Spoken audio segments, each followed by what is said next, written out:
Breaking. All hell breaks loose at the White House after Trump busts the Republican traitor behind the leaks. Locked him up. It seems that the political world of scandals and backstabbing is getting a whole lot murkier. Even the deepest swamps have never seen such nefarious and horrid creatures as what is being exposed in Washington, D.C. Trump's election did not merely shake things up, but it seems to have lit a fire under any and all who have anything to hide, including some so-called Republicans, as well as some that were literally picked by Trump originally to be on his hard-hitting, no-hold-bar team. Steve Bannon, aka the leak, has been exposed for what he really is, and no one saw it coming. Well, Trump may have seen it, hence the firing of the former White House chief strategist. The kicker is that Bannon probably thought Trump was clueless. Trump is never clueless, and his most recent tweets on this particular situation prove that.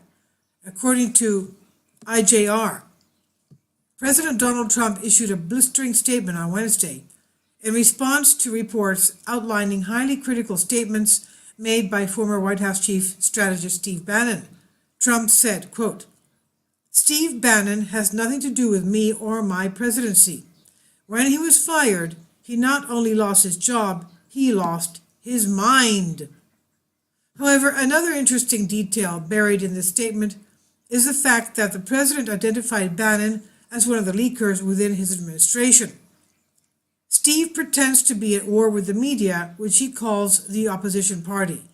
Yet he spent his time at the White House leaking false information to the media to make himself seem far more important than he was. It is the only thing he does well. Steve was rarely in a one-on-one meeting with me and only pretends to have had influence to fool a few people with no access and no clue, whom he helped write phony books. And there you have it. The President of the United States is officially at war with his former chief strategist. DML reported, following a day of bad blood, President Trump's lawyers hit Breitbart News chief Steve Bannon with a cease and desist letter Wednesday night and threatened imminent legal action against the former White House strategist. The demand letter is a response to harsh comments that Bannon reportedly made to journalist Michael Wolff about Trump's campaign and leadership. It also comes on the heels of a hard-hitting public statement issued by Trump stating that Bannon had lost his mind, quote-unquote. Charles Harder, Trump's attorney, writes in the letter that Bannon violated a non-disclosure agreement signed during the 2016 campaign by disclosing confidential information, speaking to the media about the campaign, and disparaging members of the Trump family. Additionally, Harder suggests that Bannon told lies that defamed and slandered President Trump. Harder gives 24 hours for Steve Bannon to respond to the letter that he ceased publishing defamatory or confidential information and immediately began preserving relevant documents, a standard demand typically made before the commencement of legal action. During his appearance on Breitbart News Tonight, late Wednesday, Bannon called Trump a great man, quote-unquote. The Washington Examiner recently reported that one of Bannon's biggest financial supporters is now standing and saying no more to the treasonous backstabber.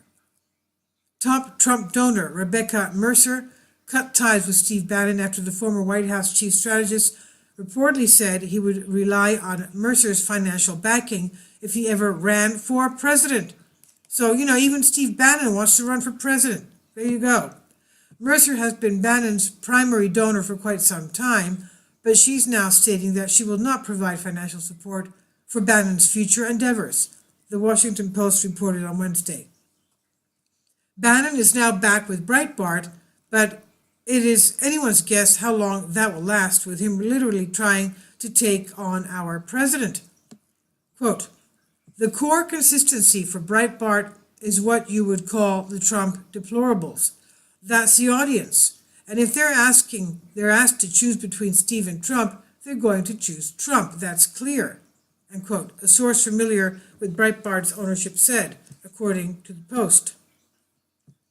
After excerpts from the forthcoming book, the White House took drastic steps away from Bannon.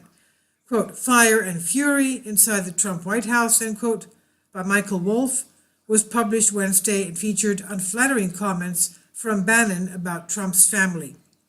Quote, Steve Bannon has nothing to do with me or my presidency.